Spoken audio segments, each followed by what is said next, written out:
میرے رسول کریم علیہ الصلوۃ والسلام نے ارشاد فرمایا، حضور فرمانے لگے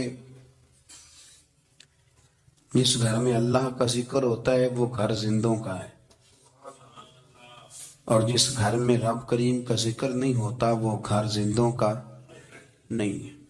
گھر نہ ہم نہ کتابوں میں پڑھتے ہیں کہ ایک بزرگ کہتے ہیں، حضرت فضیل بن عیاض کہتے ہیں کہ میں ایک گلی سے گزر رہا تھا تو گھر کے اندر کسی قاری صاحب نے قرآن کی آیت پڑھ دی، ولی من خاف مقام ربہ جنتا، میں تے میرے کانوں سے ٹکرائی تو اللہ نے میری کایا ہی پلٹ دی، میں توبہ کر گیا۔ اب گھر کے اندر سے آواز آئے تو صحیح نہ تلاوت کی، پر اندر سے آواز آتی نہیں، یا ڈیک بجنے کی آواز آتی ہے، یا ٹی وی چلنے کی آواز آتی ہے، یا دھوم مچانے کی آواز آتی ہے۔ عبادت کا وہ جو خاص شوق تھا، وہ جو حسن تھا، وہ جو توانائی تھی، وہ جو بات تھی۔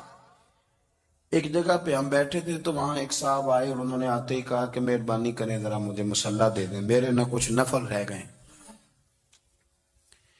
تو میں نے وضو کر لیا تو کوئی مصلی مل جائے، مصلی انہیں دے دیا گیا، وہ مصلی لے کے چلے گئے۔ تو پیچھے ایک صاحب نے تبصرہ کیا، کہنے نے کتنا ریاکار بندہ ہے، لوگوں کو دکھا رہا ہے کہ میں نفل پڑھتا ہوں، ہے کوئی بات کرنے والی؟ میں نے اسے کہا، میں نے کہا تو مہربانی کرنا، اس طرح کی ریاکاری تو بھی کر، پکڑ مصلی اور جا تو بھی تھوڑی ریاکاری کر کے آ، اٹھ ذرا شکر کر، کوئی یہ ریاکار بھی ملا ہے، کوئی نفل پڑھ کے ریاکاری کر رہا ہے۔ اللہ کا میں کہتا ہوں کو پڑھے تو صحیح نہ یار، یہ کوئی دور ہے نفل پڑھنے کا؟ اس میں تو لوگوں کا مزاج ہی نہیں، طبیعت ہی نہیں۔ میں نے کہا چل مہربانی کر، یہ لے مصلی اور تو بھی جا تھوڑی سی یا کر ریاکاری کرو تو صحیح نا، مزاج ہی نہیں، ذوق۔ جمعے کی نماز پڑھ کے یوں دنیا بھاگتی ہے، او ہو پتہ نہیں کون سی پیچھے آگ تھی جو بجھائی جائے گی، اور آج تک لوگ مسئلہ پوچھ رہے ہیں کہ جمعے کی بعد والی سنتیں کتنی ہوتی ہیں۔ میں نے کہا کتنے سال ہو گئے جمعہ پڑھتے، کتنے سال ہو گئے، ابھی تک سنتوں کا نہیں پتا، ابھی تک نہیں علم کے پہلے کتنی رکھتے ہیں اور بعد میں کتنی رکھتے ہیں۔ فجر کی سنتیں کب پڑھنی چاہیے؟ سنو فجر کی سنتوں کے بارے میں۔ میرے رسول کریم سید عالم صلی اللہ تعالی علیہ وسلم سے ایک صحابی نے پوچھا تھا، حضور میری فجر کی سنتیں رہ گئیں یا رہ جاتی ہیں تو حکم کیا ہے؟ کیا انداز ہے حضور کا؟ بخاری مسلم کے لفظ سنو، حضور سید عالم صلی اللہ علیہ وسلم فرمانے لگے، اس نے کیا پوچھا تھا؟ حضور جواب کیا دیتے؟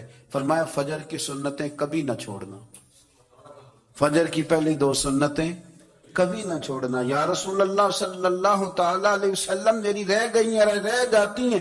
فرمایا فجر کی دو سنتیں نہ چھوڑنا، فرمایا فجر کی پہلی دو سنتیں مجھے دنیا اور دنیا کے اندر جو کچھ ہے وہ سب سے زیادہ پیاری ہے۔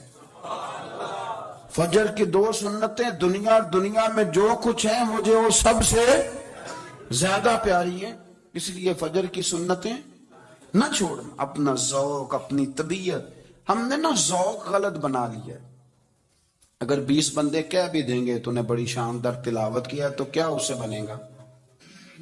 100 بندہ کہہ بھی دے تیری کیا بات ہے، کیا بات ہے نعت خاں کی، کیا بات ہے علامہ صاحب کی، پیر صاحب کی، پیر مہر علی شاہ صاحب رحمت اللہ علیہ۔ آپ تشریف فرما تھے تو آپ کے ایک ہی بیٹے بابو جی جن کو کہا جاتا ہے، جس دن صاحبزادے پیدا ہوئے تو خادم نہ وہاں سے نکلا۔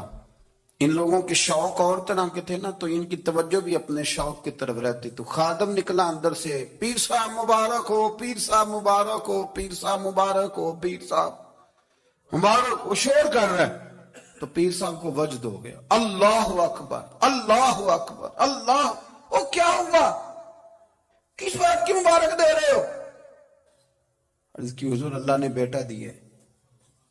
تو آپ فرمانے لگے اچھا حضور آپ کیا ہوا، آپ تو پریشان ہو گئے۔ فرمانے لگے جب تو نے 3 دفعہ کہا نا مہر علی کو مبارک ہو تو میں سمجھا تھا شاید تجھے کسی نے بتا دیا ہے کہ مہر علی سے اللہ راضی ہو گیا، میں سمجھا تھا کہ شاید تو یہ خبر لے کے آیا ہے کہ کسی نے بتایا ہے کہ مجھے آج خبر ملی ہے کہ مہر علی سے رب اچھا پتر ہوا ہے، الحمدللہ اللہ کا شکر ہے، پر میرے لیے مبارک کا دن وہ ہوگا جب میرا رب کہے گا کہ میں مہر علی سے راضی ہوں، میرے محبوب کہیں گے کہ میں مہر علی سے۔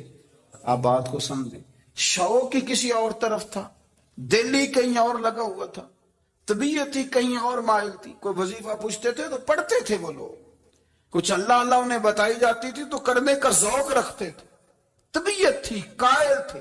حضرت ربیع کہتے ہیں میں بڑی دور سے سفر کر کے گیا حضرت اویس کرنی سے ملنے، بڑی دور سے، اور جب میں پہنچا تو فجر کا وقت تھا. تو حضرت اویس کرنی کو میں نے پا لیا تو وہ نماز پڑھ کے نا قرآن شریف لے کے بیٹھ گئے. فرماتے ہیں اشراق چاشت کا وقت ہوا تو نفلوں کی نیت باندھ لی. محدث ابن الجوزی نے لکھا ہے، فرماتے ہیں پھر جب زوال کا وقت ہوا تو مسجد میں جھاڑو دینے لگ گئے. ظہر کی نماز پڑھ کے تو عصر کی تیاری تک وہ مسجد میں بیٹھے رہے. اور میرے نبی پاک علیہ السلام نے فرمایا جو نماز کے انتظار میں بیٹھا ہو وہ نماز ہی میں ہے، وہ نماز ہی میں ہے. فرمایا میری دنیا، میری امت کی جو رہبانیت ہے نا وہ اتنی ہے کہ نماز کا انتظار کرے. اذان کے بعد نماز کا یہ راہب ہے، یہ اس وقت چھوڑ کے بیٹھے ہیں سارا کچھ. فرماتے ہیں عصر تک انہوں نے اللہ اللہ کی، پھر مغرب تک کی، عشاء کی نماز ہوئی تو وہ نماز پڑھی تو وہ تھک گئے. اب مجھے وہ فارغ ہوا مصلی چھوڑے تو میں ملاقات کروں نا.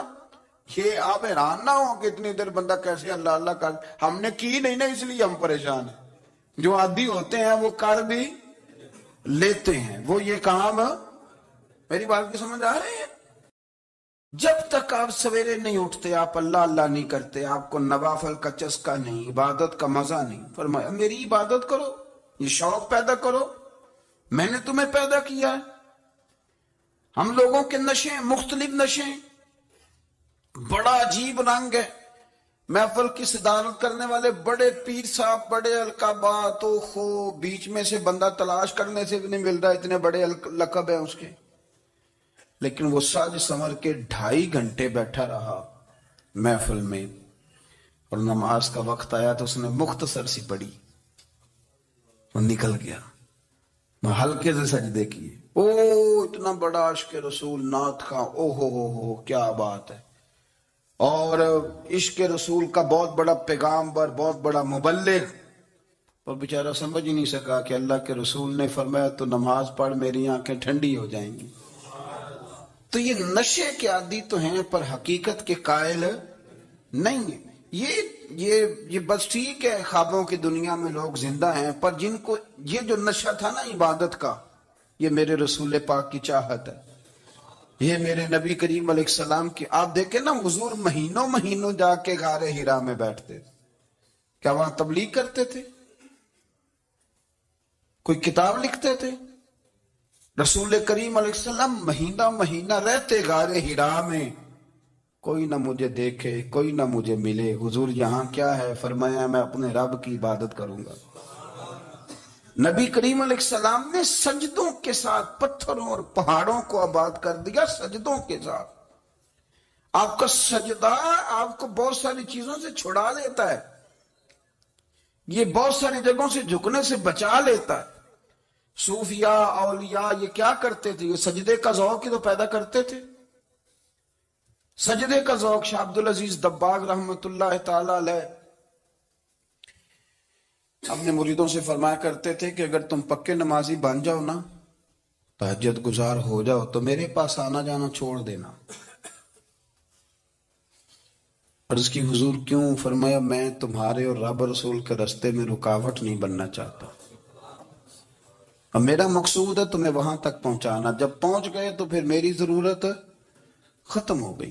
ہاں کبھی وسوسہ آئے، شک پیدا ہو، تکلیف ہو تو آنا، ورنہ میں نہیں چاہتا کہ میں رکاوٹ بنا رہوں.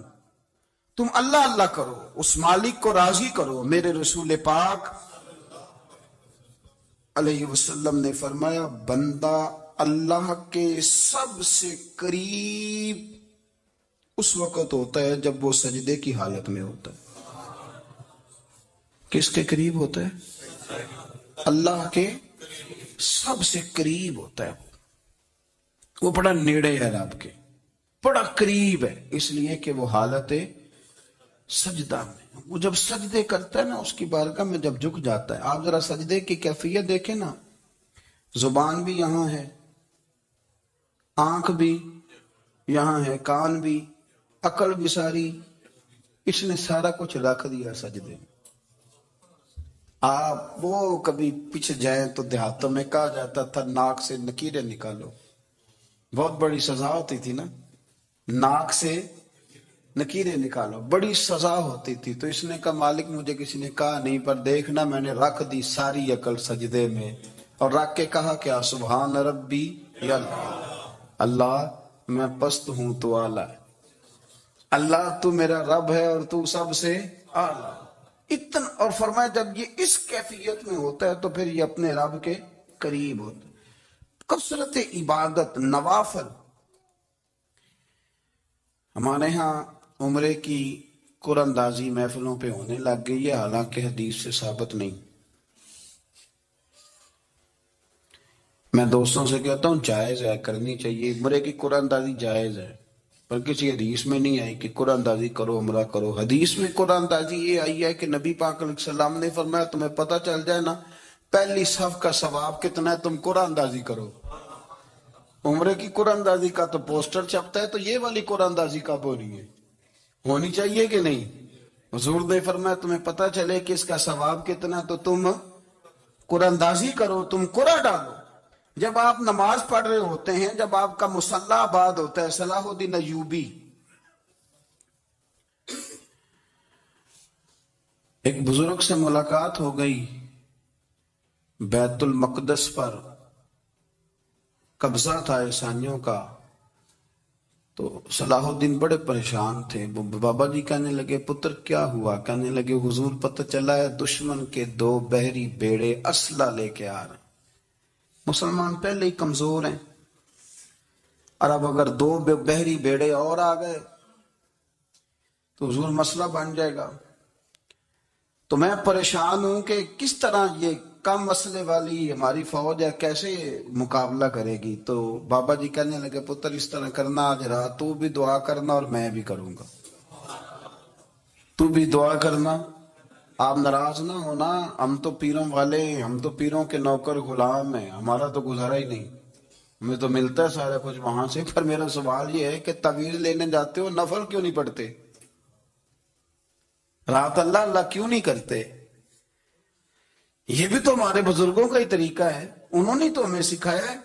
صلاح الدین ایوبی سے بزرگوں نے کہا کہ رات آج نا اللہ اللہ کرنا تو میں تیرے لیے دعا کروں گا، تو بھی دعا کرنا.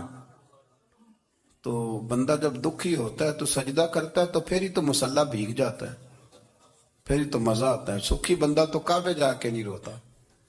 دکھی تھے، تکلیف تھی، تو سر رکھا سجدے میں تو تڑپ گئے.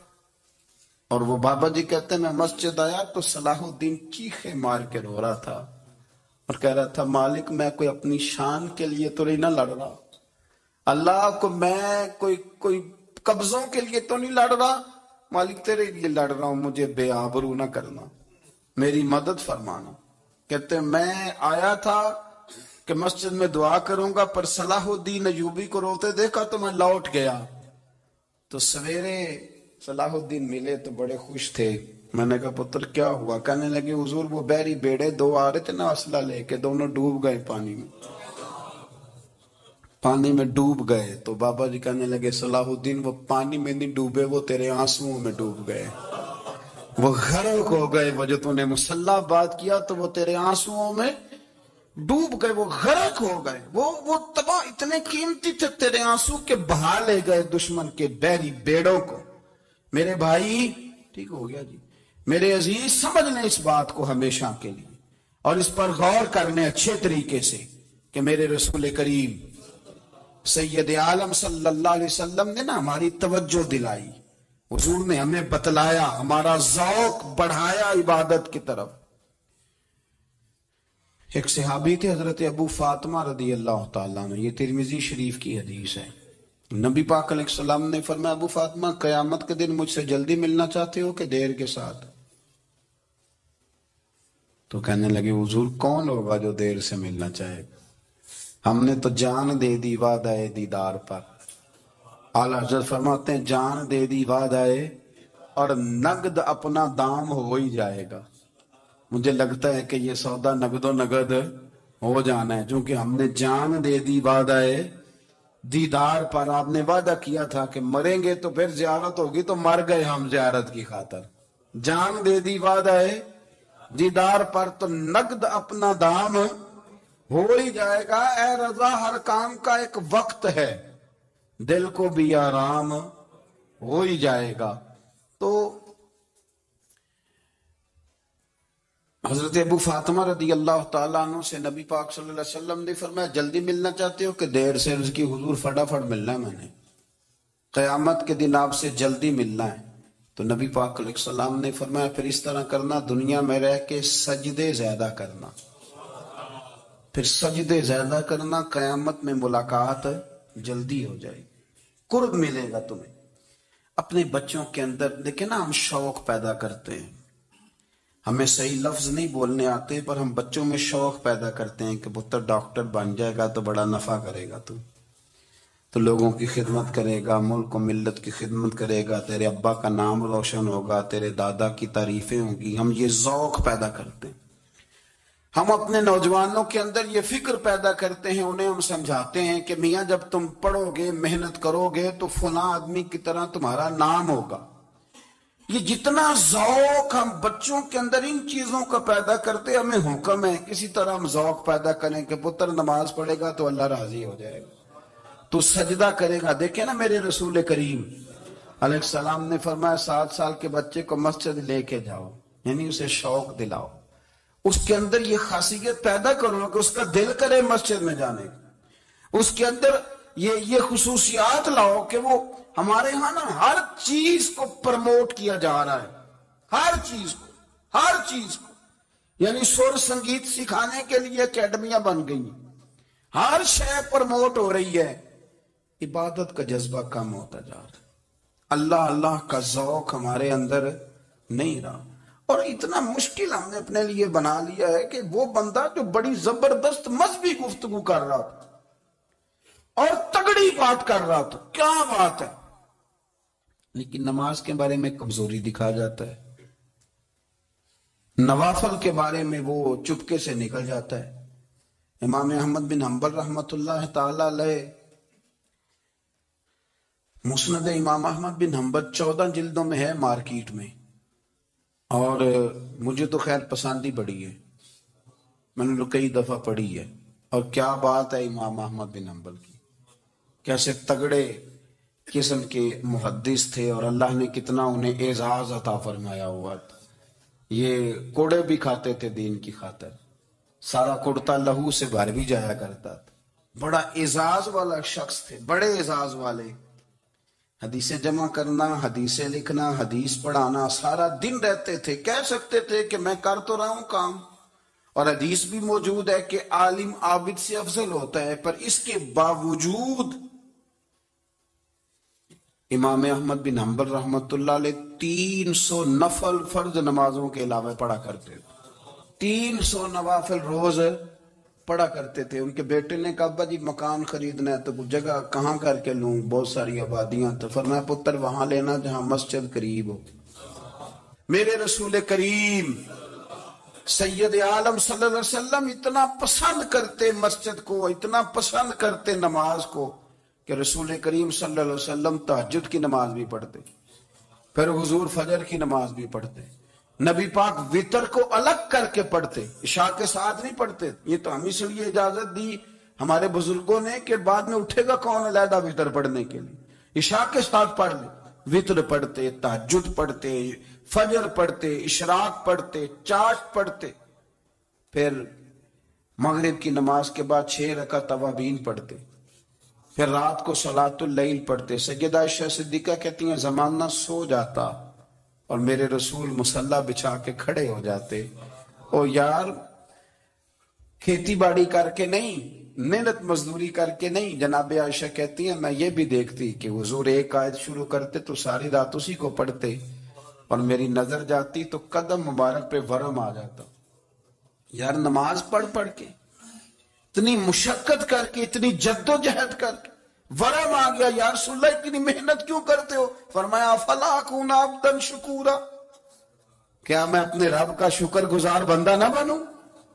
صحابہ کا ذوق عبادتوں کا، ریاضتوں کا، تلاوتوں کا، طبیعت ہے ان کی، وہ ایک دوسرے کو، حضرت مولا علی شیر خدا کرم اللہ تعالی وجہہ الکریم کے زمانے میں روم کے بادشاہ نے کہا یار یہ مسلمانوں کا پتہ تو کرو، یہ آخر کیوں اتنے زیادہ مجاہد ہیں؟ اس زمانے میں جاسوس بھیجنے کا مزاج تھا، اب تو جاسوس پکڑا جاتا ہے، اب تو جاسوس، اور جاسوسی کا شوق ویسے آج بھی ہے۔ عرض کروں تھوڑی سی بات اس عنوان سے، پتہ کیا ہمارا مسئلہ ہے؟ ہم جہاں جاتے ہیں نا وہاں تھوڑی خوشبو سونگنے کی کوشش کرتے ہیں، وہ کیا ہے تو یہ کیا ہے تو ادھر کیا ہے تو تھوڑا سا ادھر کیا ہے۔ میرے رسول پاک پڑھیے درود شریف، سارے پڑھیے ذرا زور سے، صلی اللہ تعالی۔ نبی پاک علیہ السلام نے فرمایا جاسوسی نہ کرنا ورنہ تم بندوں کو خراب کر دو گے، اور فرمایا اس طرح نہ ہو کہ تم کسی کے آپ کھول نہ نکلو تو تمہارے پہلے کھول جائیں۔ یہ جو ذوق ہے نا یہ ختم کریں، چھوڑیں، مطلب آپ کس چکر میں پڑے ہوئے ہیں؟ اتنی زیادہ توجہ کرنے کی کیا ضرورت ہے؟ اپنے کام سے کام رکھیں، اس میں بندہ تھوڑا سا نا آسان رہتا ہے۔ یہ جو بہت زیادہ ٹٹولنے والے لوگ ہوتے ہیں نا وہ بےچارے پھر عمر ٹٹولتے ہی گزار دیتے ہیں، اس لیے کہ مزاج ہی بہت پکا ہے، بوری کا منہ کھول کے اندر تک ہاتھ ڈالنا، تو پھر کئی دفعہ سامنے سے بچھو بھی لڑ جاتا ہے، خرابی ہوتی۔ تو جاسوسی کی جاتی تھی، اس نے بھی جاسوس بھیجے، کیونکہ قبیلوں کے لوگ تھے، کچھ مسلم کچھ کافر، پہچانے نہیں جاتے تھے لوگ، تو کچھ لوگ اس نے بھیجے، انہوں نے آ کے نا تحقیق کی، ریسرچ کری کہ آخر ماجرا کیا ہے، تو واپس جا کے انہوں نے رپورٹ دی نا روم کے بادشاہ کو۔ اس رپورٹ کا ایک جملہ بڑا شاندار ہے، وہ کہنے لگا بادشاہ ہمیں مسلمانوں کی کوئی سمجھ نہیں آئی،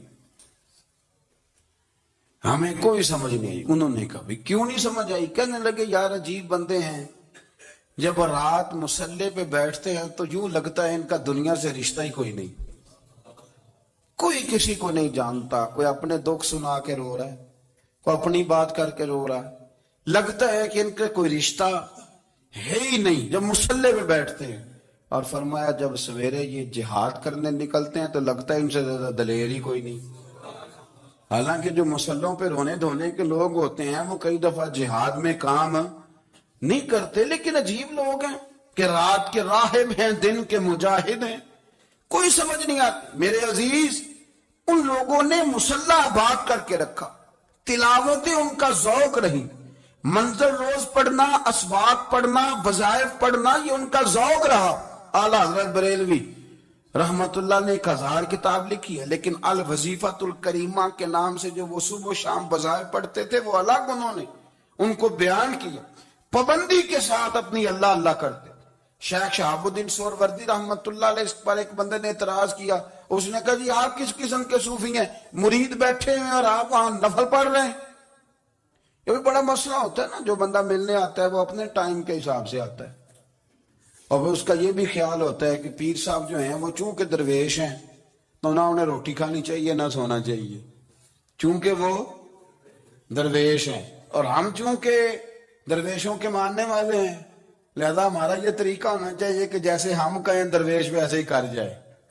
حالانکہ جس کو آپ درویش کہیں گے آپ اس کی مانیں گے، آپ منوائیں گے نہیں، تمہارا مزاج ہوتا ہے۔ شیخ شہاب الدین پر لوگوں نے اعتراض کی، حضور لوگ ملنے آئے ہیں، زیارت کرنے آئے ہیں، یہ بندے دعا کرانے آئے ہیں، اللہ اللہ کرانے آئے، اور آپ نفل پڑھ رہے ہیں، کیا جملہ ہے، کیا حسن ہے، کیا خوبصورتی ہے۔ فرمانے لگے رب رسول سے مانگنے کے لیے مصلی بچھایا ہے، اگر وہاں سے مانگوں گا نہیں تو تمہیں دوں گا کیا؟ پہلے مجھے کچھ لے تو لینے دو، اگر میرے پلے کچھ ہے ہوگی تو آگے دوں گا نا۔ تو میں مانگنے گیا تھا کہ یا اللہ دے تیرے بندے لینے آئے، دے تو میں کچھ لوں گا تو آگے دوں گا نا۔ لیکن ہمارا یہ سٹیٹس، یہ مزاج، یہ شعور نہیں ہے۔ گپیں، کہانیاں، داستانیں، گفتگو، خطابت، واز، کیا بات، لیکن اگر کچھ کرنے کا کام ہو تو وہ نہیں ہم سے ہوتا۔ میرے نبی کریم علیہ السلام نے مصلی سے دل لگانے کا درس دیا، حضور نے توجہ دلائی، صحابہ اس ذوق کے حامل لوگ تھے، وہ کوشش کرتے تھے۔ جناب صدیق اکبر رضی اللہ تعالیٰ عنہ کا عبادت کا مزاج ہمیشہ قائم رہا۔ حضرت عمر فاروق ساری رات اللہ کے حضور کھڑے رہے، حضرت عثمان غنی رضی اللہ تعالیٰ عنہ عشاء کی نماز پڑھ کے 2 رکعتوں کی نیت باندھتے تھے، 15 سپارے پہلی رکعت میں پڑھ دیتے اور 15 سپارے قرآن مجید کے دوسری رکعت میں پڑھ دیتے۔ آپ نے نا حضرت عمر فاروق کے وصال کے بعد ان کی ایک بیوہ سے نکاح کیا، حضرت عثمان غنی نے نکاح کیا۔ وہ خاتون آپ کے نکاح میں آئیں تو عرض کرنے لگی، امیر المومنین میرے لیے اعزاز تو بہت ہے کہ میں امیر المومنین کی بیوہ تھی تو امیر المومنین کی منکوحہ ہو گئی ہوں، لیکن حضور نہ تو میں جوان ہوں کہ میرے اندر رغبت ہوتی اور نہ میں اب اس قابل ہوں کہ کوئی خدمت کر سکوں، میرے ساتھ نکاح کی وجہ کیا بنی؟ تو عثمان غنی رو پڑے، فرمانے لگے میں نے عمر فاروق کو مسجد میں اپنے رب سے ڈرتے ہوئے دیکھا، میں نے اسے روتے ہوئے دیکھا ہے، عدل کرتے دیکھا ہے، انصاف کرتے دیکھا ہے، امت کی خیر خواہی کرتے دیکھا۔ تمہارے ساتھ نکاح اس لیے کیا ہے کہ تم مجھے یہ بتاؤ کہ عمر فاروق گھر کے اندر اپنے رب کو کیسے راضی کرتے، گھر کے اندر کیسے راضی کرتے تھے، وہ طریقے بتلاؤ، تم بتاتی جانا اور میں بھی اسی طرح گھر میں عبادت کروں۔